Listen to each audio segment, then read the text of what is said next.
Hi. Hi all my friends near and far. Oh, wow. Today, I have a talking video today. And it has to do with the concept of breaking from mama. Alright? Okay? So check it out though. Breaking away from mother.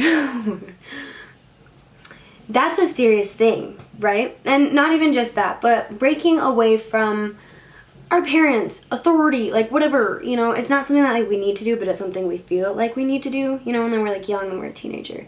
That's kind of what I wanted to talk about today. And the reason why I wanted to talk about that today is because I think there's a lot of important things that happen to us between the ages of like 14 to 22, 23, 24, 25 that we don't ever talk about. It is not talked about in school. So that's why I'm here today. Long background story. I'm just kidding. Short background story. I was cleaning out one of my mom's old boxes and I found a book that she read, which is pretty liquid gold because it's been years since I've like discovered something undiscoverable.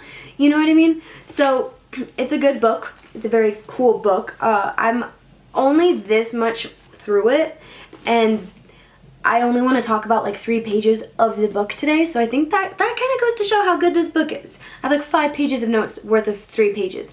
It doesn't make sense, but to me it does. So basically, this is a really cool book. The title of it is Predictable Crises of Adult Life. Whoa, what does that mean? There's predictable crises in an adult life? Huh, okay. So I took some notes, and then I tried to condense my notes, and then I tried to condense my notes even smaller. But I think we know that I have a really hard time following my notes and following like anything.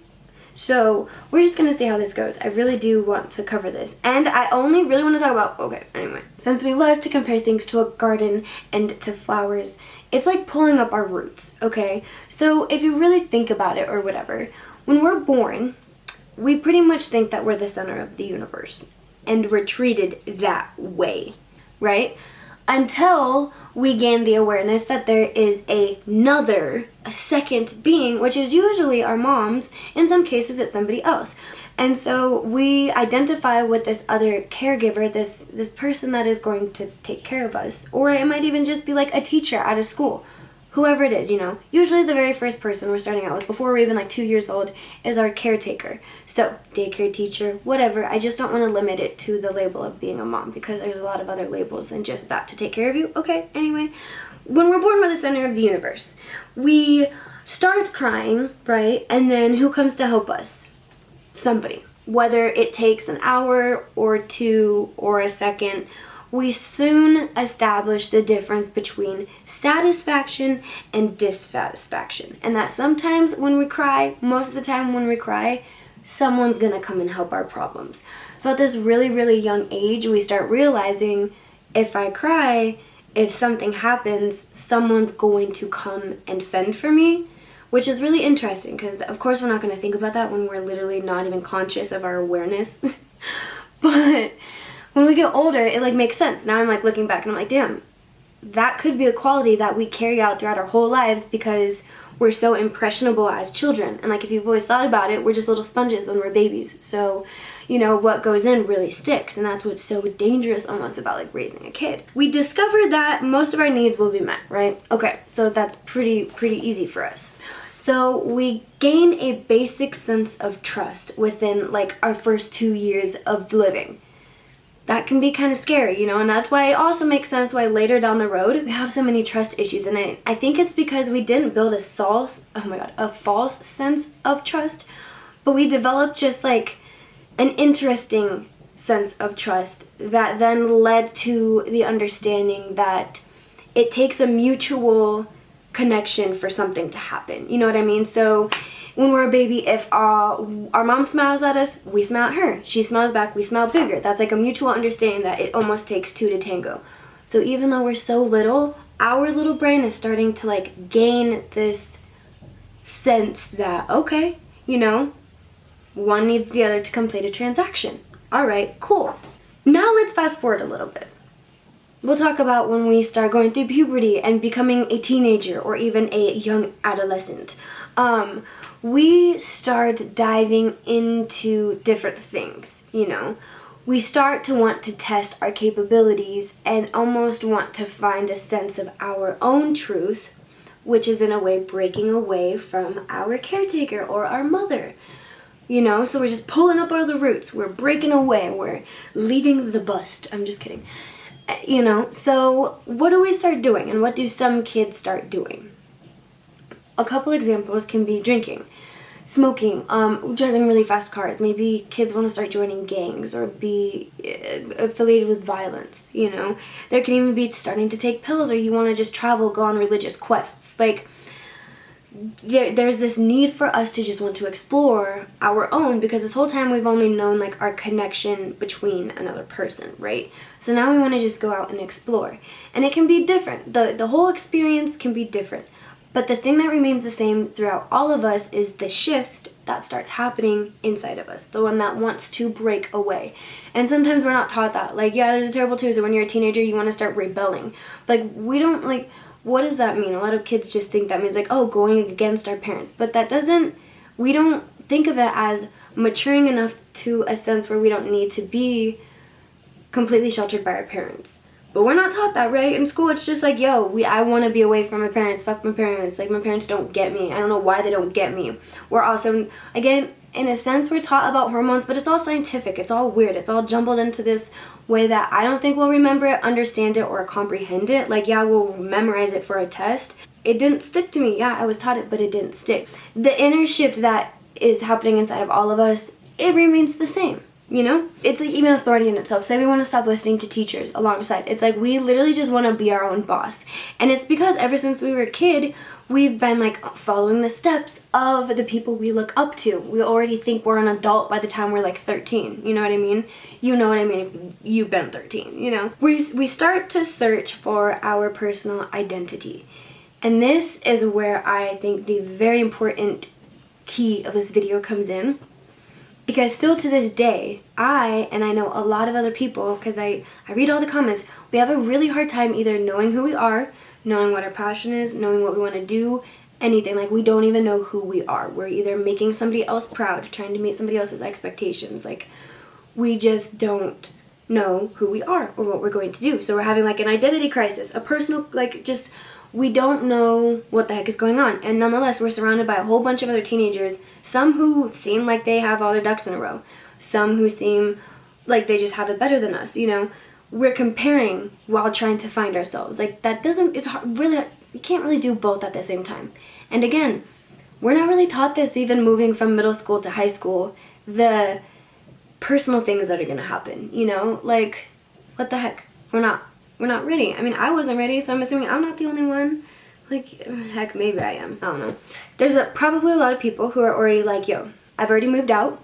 I parted ways from my parents a long time ago. I pay my own bills. I own my own stuff. I am an adult. Like, what are you talking about? I already know the steps that it takes to break away from my parent. We know the external steps, right?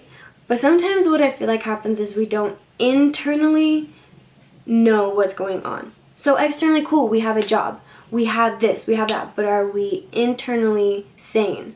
Are we depressed? Are we anxious? Are we speaking out of resentment? Are we impulsive? Like, are our internals okay, you know? So that's kind of what I want to talk about, are the internal shifts, again, that happen that we don't have a blueprint for. Yeah, we have a blueprint for when we start growing hair in our armpits or when our voice starts changing, or when we start having emotional disturbances, but we don't go into details about emotions and depression like we do armpit hair, at least when I grew up. I'm sorry, times may have changed, but I didn't get that proper knowledge. So what happens is sometimes psychology likes to make things really, really confusing. The id, the ego, the superego, like all of these stuff. No. How about we condense it into two things? We have a seeker, and then we have a merger. Our seeker self and our merger self. That's what we're talking about right now. Our seeker and our merger. Who is the seeker? The seeker is a part of us that wants to be the best individual that we can. We do not want to conform. We don't want to be told what to do. We don't want to follow the same path as everybody else. We want to seek out life by ourselves. And then a merger is somebody who, like it sounds, they want to be close to home. They want to feel that connection. They want to fit in with everybody. They want to have a crowd to hang out with. They want to have a group to associate with. They want to have a favorite, something that other people can relate to, right? We have two different things going on. When we aren't aware that we have these two different types of people in us, we sometimes start either leaning towards one side or leaning towards the other. So if you become a merger way too soon in life, it's going to be really, really hard for you to step out of your individual comfort zone and kind of go out and be like, yo, I want to do this by myself. I don't want to have to follow the role of everybody else. I don't want to get married when everybody else does or have kids when everybody else does. I don't want to do the conventional way. But then there can also be a part of you that leads towards the seeker side, to where you want to be by yourself. You don't want to engage with drama or anything else. You want to set out your own path and you want to follow it. But the issue with becoming a seeker and sticking to that way is it might be really, really hard for you to find a companion or a relationship that you can really open up to, because you've always been so used to just being by yourself and pleasing and following your own desires and dreams, that then when it comes time to have somebody else come in, you're kind of like, I'm seeking my own stuff. I don't have time for you, you know?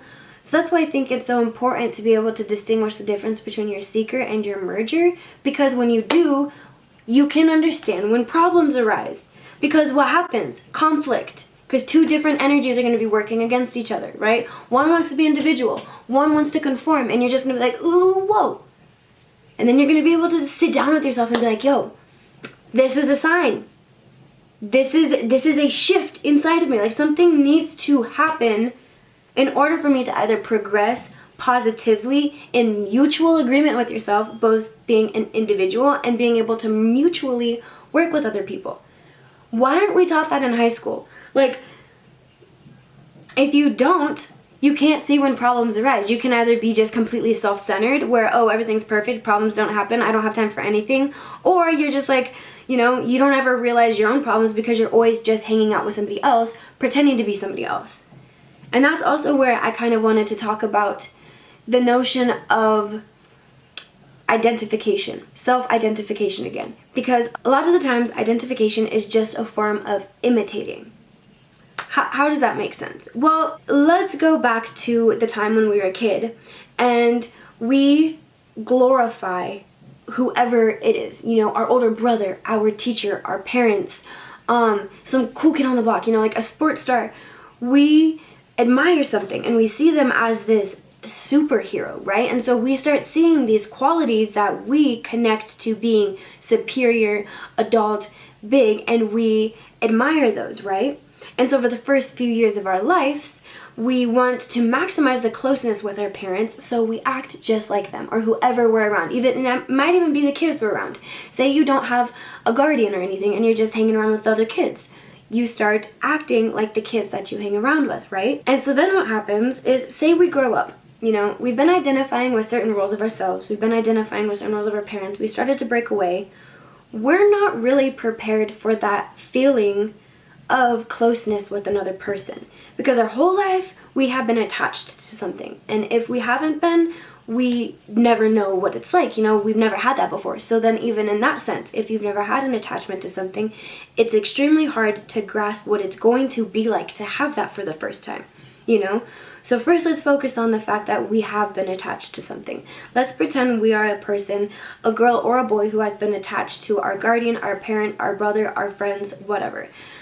That we have had our whole entire life. Mostly the closeness from the person that has raised us, because, you know, that's you know what I mean. Like, that's just who you are really close with. In my case, it was my mom. I've never had that close of a connection with somebody before. So when you break away from your mom, you're not prepared or told that the next person, or say you find a partner, you want to be in a relationship with somebody, you're unconsciously going to want the same type of fusion, because what human doesn't strive off of and run off of? Love, right? That's kind of what keeps us going besides water. So we're so used to having this companion that we imitate, we look up to, we see as this person that we just want to make proud, you know, whatever. We have this unconditional bond, like we, in some cases, were birthed from them, or we were just raised, and that's all we know. That's our other half. And then we all of a sudden are bombarded with this fusion with another person. All of the sudden, you know, we get the closest to that sense of fusion we had with our upbringing. And some of us become extremely attached to that. And that sense of having harmony with somebody is an emotion that literally sticks with us our entire life. Now let's maybe go to the case where you've never had it before. That would be very different. So in that sense, it would almost be as though having to open up a gate that has never been opened before and allowing somebody in. That is a whole different scenario inside of itself.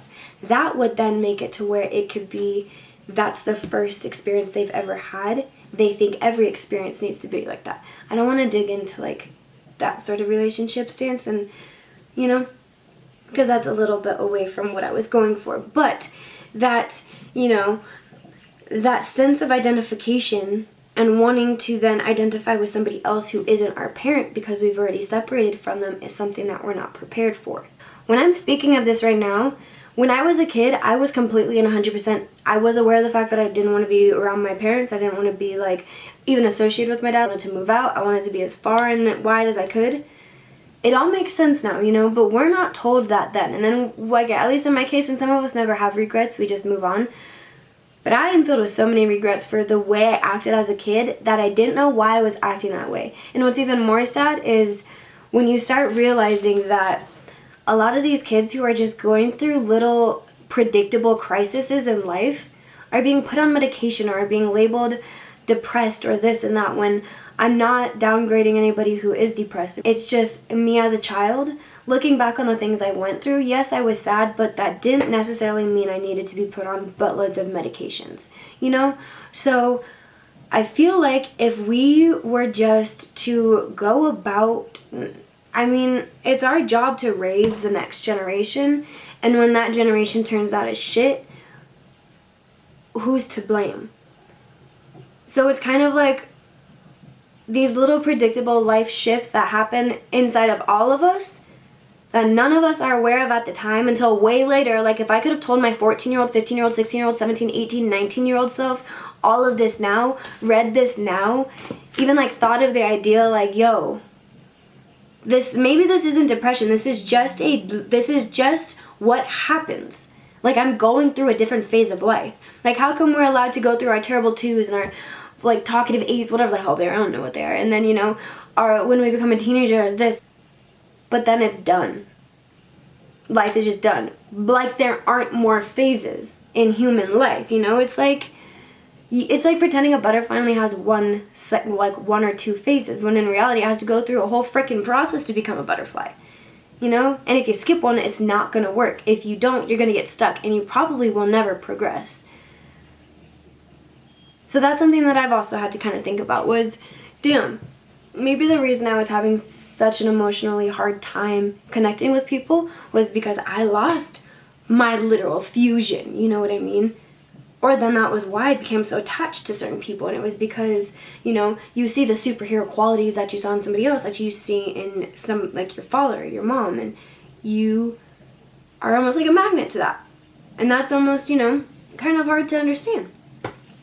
It's all like a process of life. But why this is so important is because, in my opinion, it grants understanding instead of comparing and envying other people. If I were to have told myself when I was 14 about the little shifts that will happen and that it will be okay, it would be so different. It's just like, there's certain things that people are not told. Young boys aren't told, young girls aren't told, older boys aren't told, younger girls aren't told. They run on so different levels, but they go through the same shifts, you know? And we all think that we're so alone. We might feel completely isolated, totally alone. You might feel like you're just a part of the pack and you can't get away from the pack. I think it's because we are ignoring the other aspect of ourselves that we have, the merger or the seeker. We need to learn how to correspond with both and work in harmony with both, you know, like I said, so therefore we can be aware of problems. When a shift occurs inside of us, we know what to do. We can start helping ourselves as opposed to either seeking one way, merging this way. We can literally talk to ourselves and understand and focus on the right path. Like, I am no miracle worker. I don't know what we should be teaching kids and what we shouldn't be teaching kids. I just know what we're not being taught and how it's affected me in my upbringing and literally trying to live life. And that I don't understand. I mean, it might be different for everybody, but I read 3 pages of a book and I'm like, why didn't we get this book in school? But we had to read, like, To Kill a Mockingbird. You know, it's just like, I don't understand it. But this book, I really do want to make a million videos off of it. Again, it's so short, so part of me was like, dude, I don't want to recommend it yet in case it's ass. I'm just kidding. I know it's not. By Gail, the cover's all messed up. Gail Sheehy, and yep, Passages. But it looks like this. It's an old guy, an oldie big goodie. Yeah, so that was just a small little portion. And I'm getting back into the swing of my talking videos. I'm sorry if this was all over the place. They're going to get a lot better. If you guys have any questions or critiques or arguments against this, well, like, let's talk about it in the comments. I loved that about talking videos in the past, so the comment sections would literally just blow up with thoughts and opinions and all of that good stuff. So if you think this is total BS, you know, let's hear it. Or, yeah, anything like that. But it just, I was able to connect to it a lot, mostly because I was so freaking close to my mom, and then having to, like, part from her unexpectedly. It's just interesting. Like, reading this, I was like, damn, I literally do. I wish I would have read this when I was 16. Things wouldn't have been easier, but it would have made sense. Maybe a little bit easier. But who knows? It definitely would have made more sense. So yeah, hope you guys liked this.